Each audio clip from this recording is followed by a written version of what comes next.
Om Purnamadaha Purnamidam Purnat Purnamudachyate Purnasya Purnamadaya Purnamevavashishyate Om Shanti Shanti Shanti. Om Brahmanandam Param Sukhadam Kevalam Jnana Murtim Dvandvatitam Gagan Sadrisham Tattvamasya Lakshyan Ekam Nityam Vimalamachalam Sarvadhi Sakshi Bhutam Bhavatitam Trigunarahitam Sadgurum Tam Namami. Om. Adorations to Sadguru, who is Brahman, the giver of supreme bliss, embodiment of pure consciousness, one without a second, vast as the ether, infinite, eternal, beyond the three gunas and their modifications, the supreme preceptor. Yoga Vasishtha, Utpatti Prakarana, section 9. Presently, Sage Vasishtha is giving a general summary of whatever he is preparing to present to Rama, and follows the ancient style. A scripture gives the essence of teachings in the very first section, first chapter.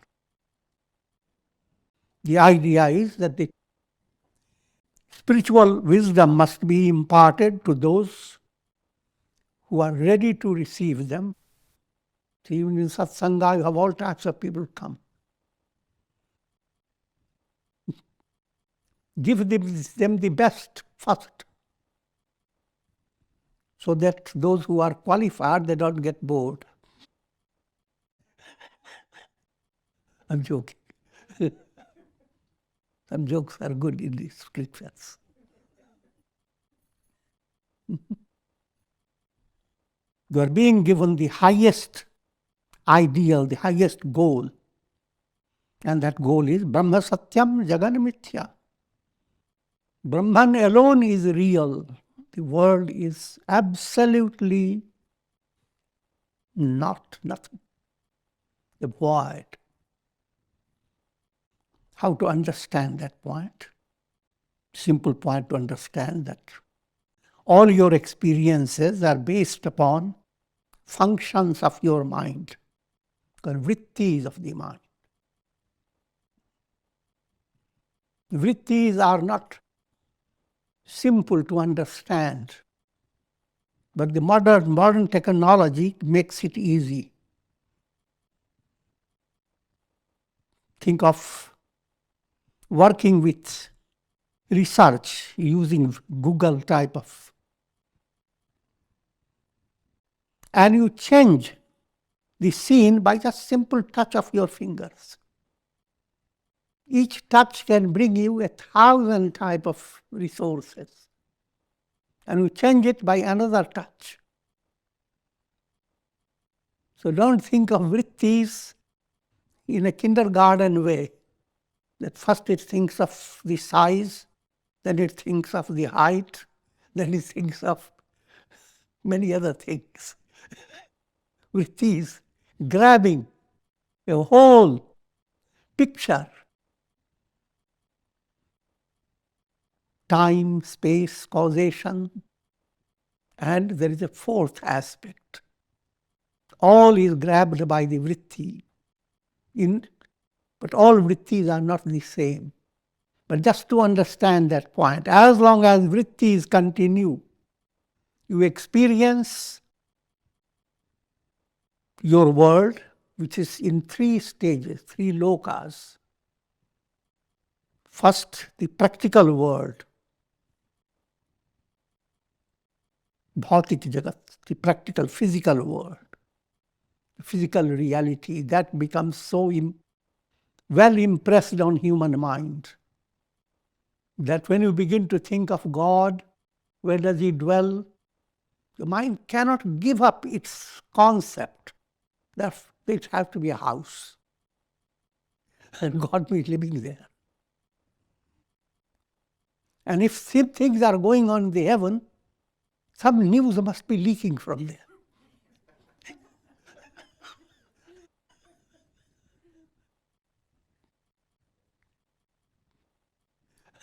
And you have many groups of, many societies that indulge in that type of. You join in and you will receive what is the latest message, latest news that has broken from the highest self. I'm not going into detail in that. So what I'm implying, allow your mind to understand its limitations. And also you understand limitations are used by you for your evolution. You have no choice. If you live in a house with certain type of chairs, you have no choice.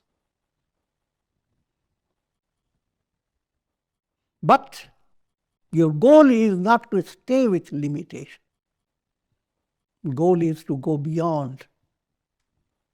Put it in a very simple way.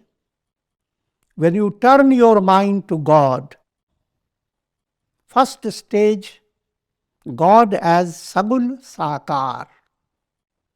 So there, that becomes easy for your mind, because you have your every expression of tender love goes towards people who have their body, who have their personality, who have qualities. So God is viewed in the same way. That the Sagun Sakar. So you're worshipping, for example, if Rama is your deity, then you are worshipping Rama. But while worshipping Rama, with Ram Japavam Shri Ramaya Namah, or Shri Ram, this applies to any Ishta Devata. All Ishta Devatas are one and the same. So while you are doing your japa, you are meditating upon the form of Rama, how loving he is. Bringing to your mind certain episodes from the scriptures. This is Rama, who has uttered these words, Sakrideva Prapannaya Tavasmiti Chayachate. Whoever turns to Rama with surrender, that I have taken refuge in you alone. Then this is Rama's word. I will free you of your problems, even if the entire world is against you. Abhayam sarvabhuteshu. You will have no fear from anywhere. All this I'm giving you simple samples to understand the Saguna Upasana. All the time you are seeing Rama with his body, and you are also bringing to your mind what Rama implies, what is the channel of divine attributes. Those attributes of God called gunas. So God is saguna, lot of attributes. And your mind can gradually go after them. And sakar, the form of Rama and qualities of Rama. In the beginning stage, both are blended. As you advance, as your meditation becomes deeper, Saguna level, Sakar level is transcended. Your mind is not thinking of Rama with bow and arrow and with his swarthy complexion and all that. But Rama as a divine presence that holds you with tenderness of million mothers.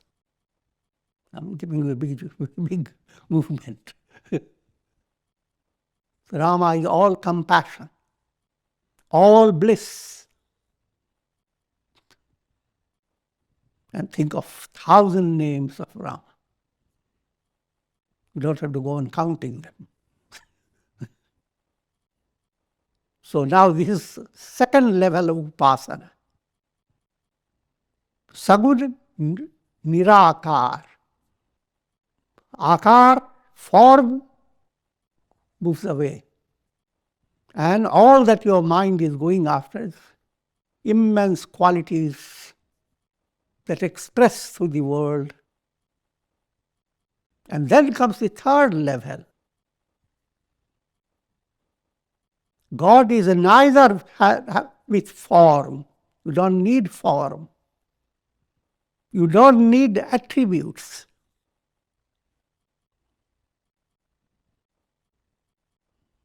That becomes difficult to understand for the masses. When you go to sleep, in the process of sleeping, your mind goes after how does the pillow feel, how does the blanket feel. All those things are real. That's Sagud Sakar. You go deeper, all this doesn't matter. Still you have some idea that you are going to sleep. But when you are actually in sleep, you have no idea. All moves away. So even the concept that God is Rama or expressed by any other mantra, the God is of a particular form and he has all these attributes. At least he is Satchidananda, at least of all. But even that is not there. It is the absolute as is, pure consciousness. If mind is ready for that, that's what scriptures prepare your mind for that understanding. But it takes much time. Volumes of Yoga Vasishtha are needed.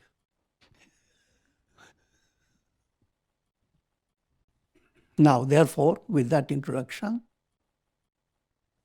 Vasishtha continues that the world experience in all the three stages, world that you experience through your practical reality, the world that you experience through your feelings,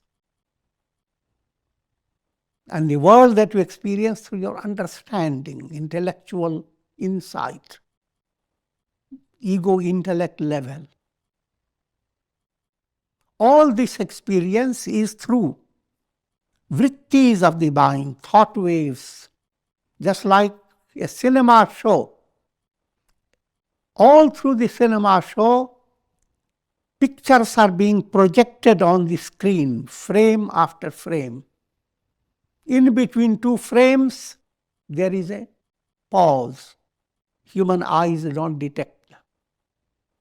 In between, only the screen shines. As long as you are using this limited mind and limited eyes, cinema business prospers. Otherwise, you'll be seeing them all broken up. I'm moving away, distracting you. But try to understand. Similarly, all your experiences are not absolutely continuous experiences. They are broken up forms created by your thought waves. Figure that out. See how thoughts enter your mind. Moved your head this way and saw a squirrel. Your whole thought atmosphere changed. But move other way and hear the sound, something happening in the kitchen. Your tea is being burned up.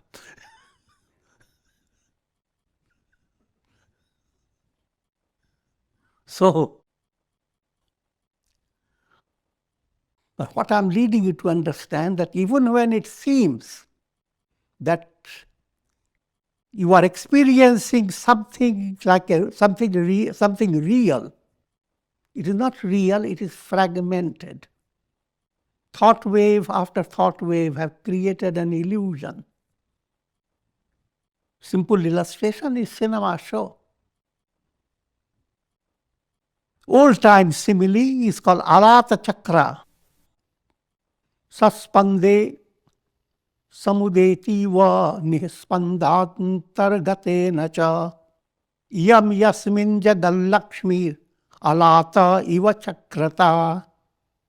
Just as during the night someone were to create a firebrand, take a rope, burn,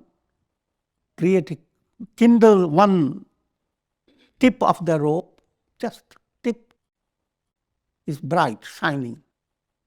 Now whirl it. When you are whirling it, people from outside, they see a whole ring, whole circle, unbroken circle. But it is not really that. If you begin to examine, then we realize that there is nothing but there is one light that has created a whole circle, illusion of circle. That was old-time simile. Modern simile is easy, see, understand the cinema show. All cinema goes on. And they are nothing but frame after frame projected in a certain speed. Therefore, if you are not fascinated by the story or allow yourself to be drawn into it, you can objectively see that even a Dracula with blood coming out of the mouth is not as terrible as in the storyline he makes you feel. People in the cinema hall see that type of Dracula digging the teeth into the soft neck of someone. They all become horrified.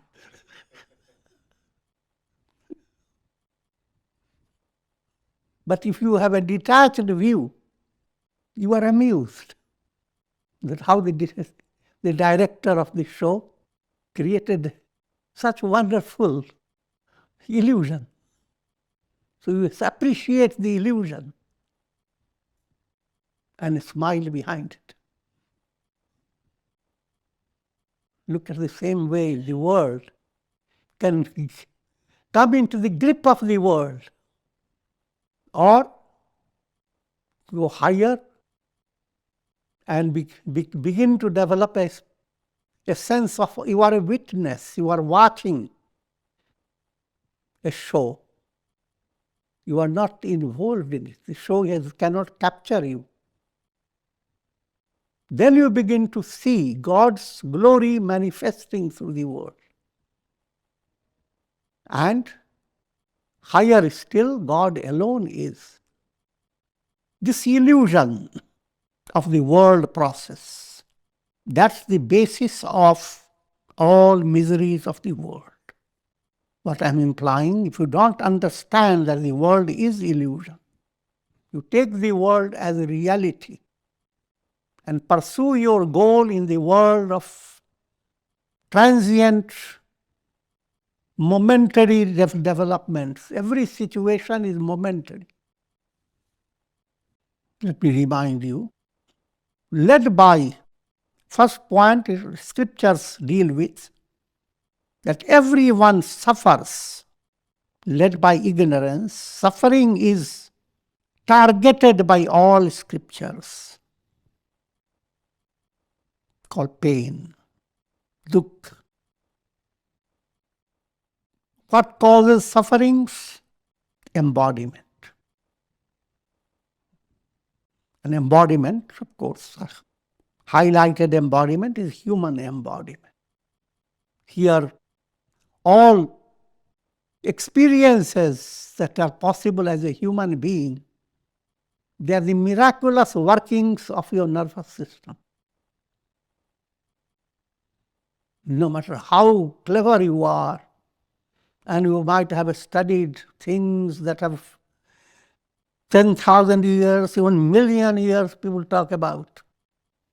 But all that is a play of nervous system. Brain, few little centers bring you all that experience. So that's called embodiment. If you don't want pain, don't be born into human embodiment.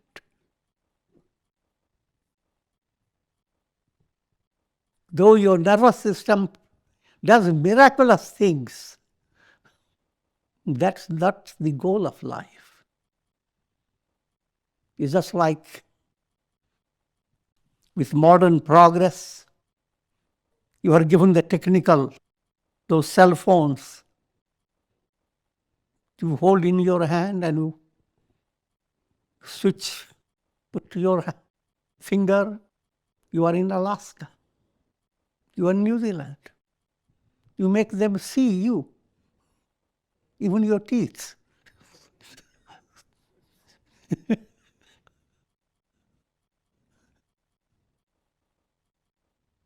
All this becomes possible if your mind is childish. You say, now look, I have everything in my hand, fingertips. But all you have in fingertips, your cell phone. Nothing else.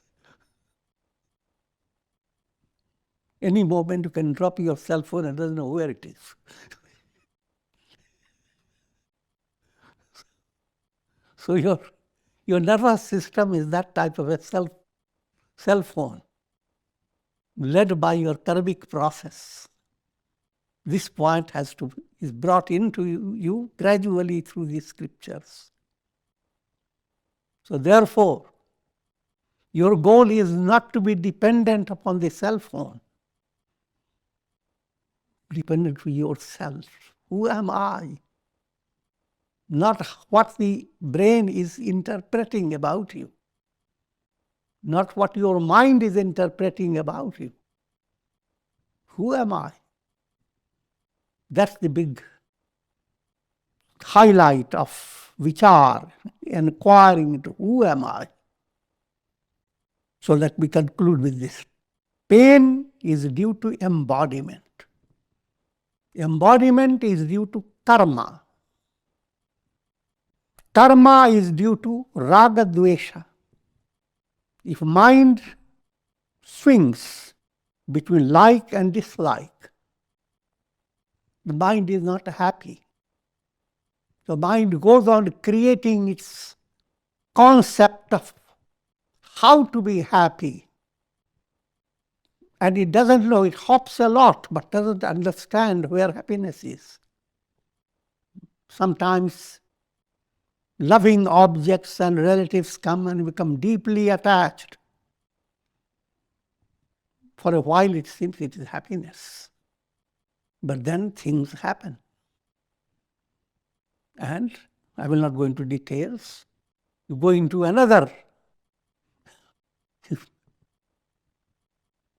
painful situation. Pleasure, pain, raga, dvesha. If raga, dvesha continues with your mind, you are creating karmas and you are dictated by karma. How to relieve yourself of the influence of raga, dvesha? What causes raga, dvesha? Egoism. The ego dominates your mind, and ego doesn't allow you to rationalize. Each time intellect wants to say something, ego gives a slap. Ego is a bully. If it is sattvic ego, that's a different matter. Rajasic, tamasic ego is a bully. And so, why is that egoism? What's the cause? Avivek. You are unable to differentiate between darkness and light, between self, not self, and self, between reflected images and the reality. And what's the cause of non-discrimination? Ignorance, avidya. So if you put all these together, they come to 7 in number. Pain, embodiment. Why is pain? Due to embodiment. Why is embodiment? Due to karma. Why is karma? Due to raga dvesha. Why is raga dvesha? Because of egoism. Why is egoism? Because of the lack of discrimination. Why is that? Due to ignorance, avidya. All the time cinema show goes on. What are you looking at? You're looking at the screen. If your mind comes to that level of enlightenment, I'm not talking about the bigger enlightenment, just simple enlightenment, then, though watching the show, you have clear understanding that all the show is not touching the screen or the curtain or the support of all the pictures. Big rain comes. Cinema show is over, we touch the screen. Nothing has gone wrong. Screen has been untouched. So all the show goes on through the mind and senses, led by your karmas, from life to life. All the show is this world process. I'm putting my hand like that, but that's allegorical.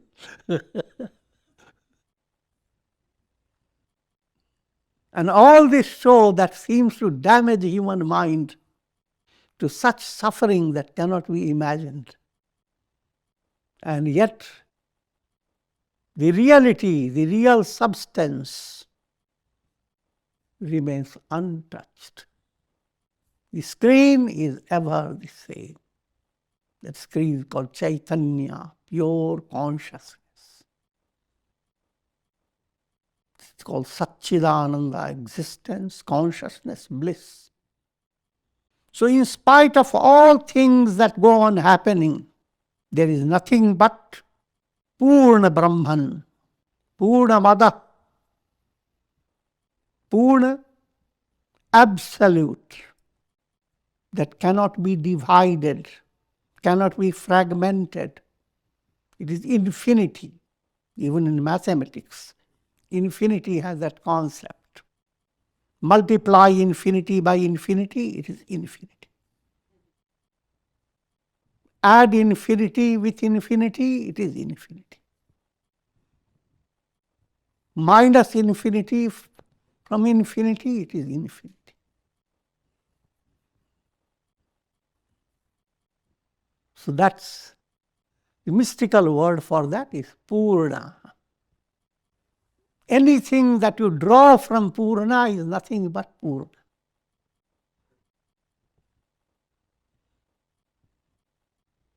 So, Purna Mada, that God, Brahman, that absolute self, that which you call I am, that is Purna, absolute. And all that you are experiencing has come that full, operating fully like the sun. And mind is a refractor, like a little cloud. The sun refracting itself through the little cloud. All that comes, illuminations that come through the sun, they are nothing but the sun. allegorically, they don't have any reality. Brahman cannot be scratched, cannot be portioned out, cannot be fragmented. And that Brahman is I am.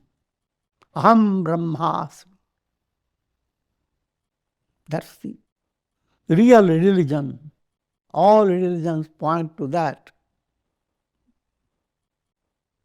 While they point to that, the masses do not get it. Sarvadaiva prabuddho yah, supto yah sarvadaiva cha, na supto na prabuddhya yah, sarvatraiva sarvada. He is calling Brahman in normal terms, like that Brahman is ever awake. That Brahman is ever asleep. And that Brahman, everywhere, permeating all, is neither awake nor asleep. These are riddles.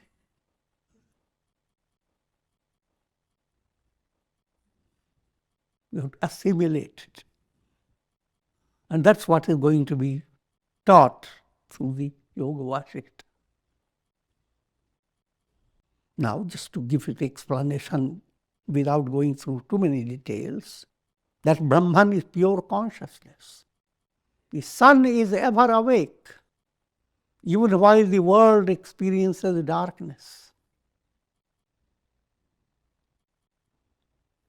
And if you consider daylight, understand awakening, wakeful experience means you are experiencing your thoughts, your sentiments, your problems, your happenings. That's called being awake. In relation to that type of wakefulness, that God is absolutely asleep.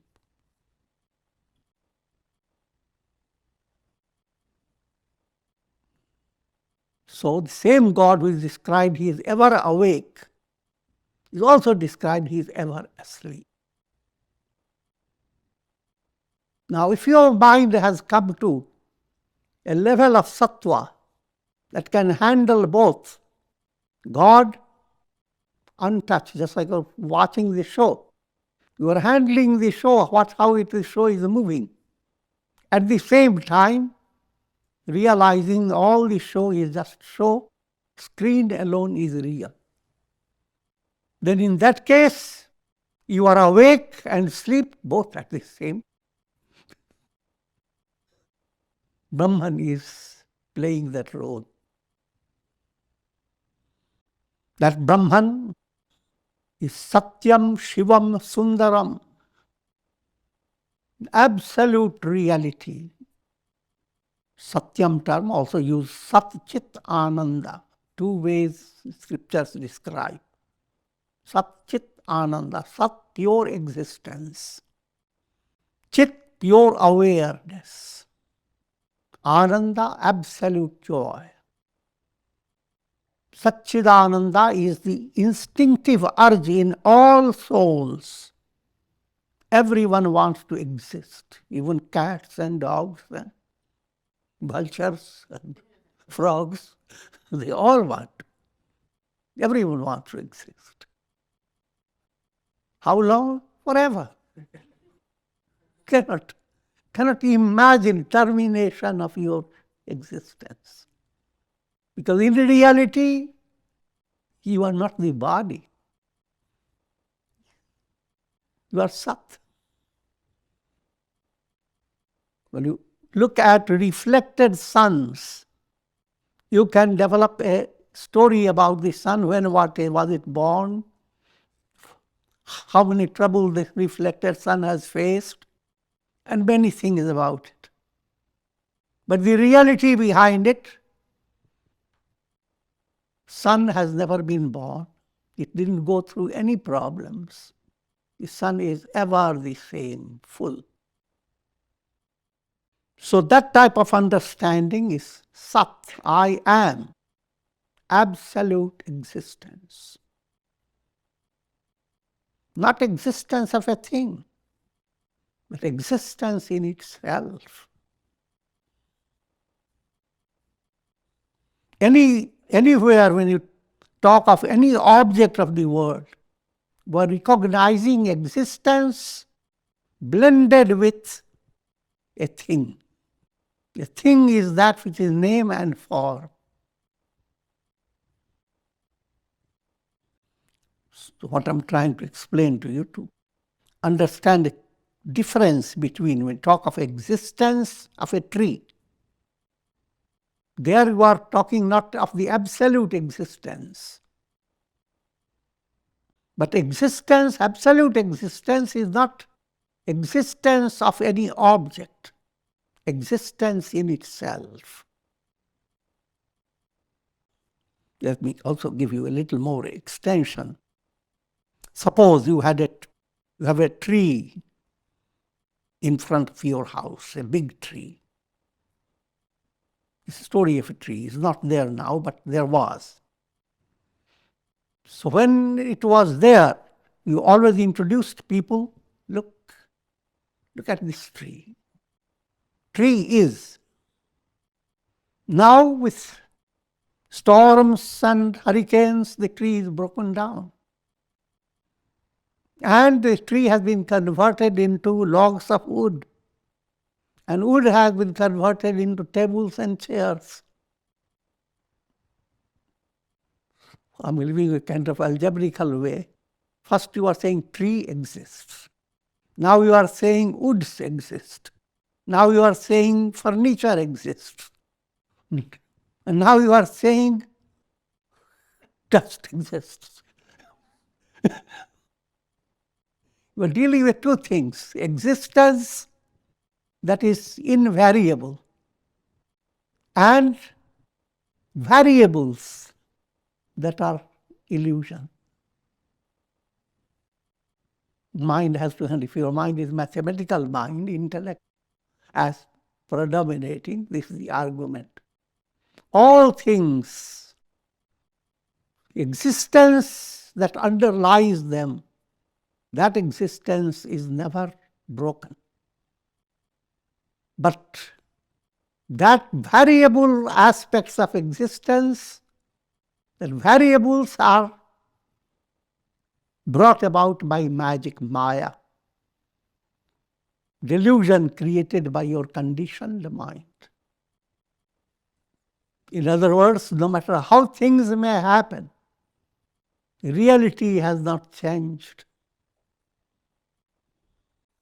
So if you realize that, you become absolutely free of all sufferings, free of the world process. That God, Brahman, exists in all objects in the form of existence. And existence term can be better understood when you call it consciousness. Because it gives to your existence, thus existence doesn't give your mind the understanding that it is not existence of a rock. The whole world is not condensed into a little rock where there is no knowledge, nothing.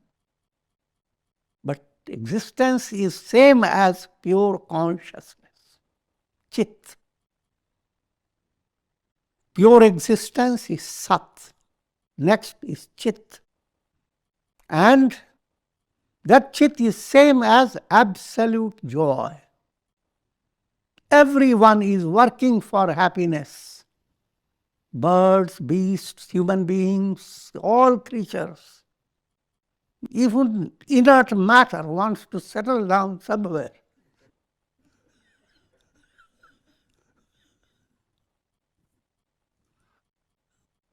Sat Chit Ananda. Satyam Shivam Sundaram. Giving a more poetic touch. Everywhere the world is moving towards glorifying the truth and creating passages of auspiciousness. Auspiciousness, when you begin to walk away from a dark forest to luminous, somewhere there is light, and light goes on increasing, you find every step becoming better and better. Auspiciousness. And ultimately, great joy, unending joy, and absolute satisfaction. And I will conclude at this stage. Om Purnamadaha Purnamidam Purnat Purnamudachyate Purnasya Purnamadaya Purnamevavashishyate. Om Shanti Shanti Shanti.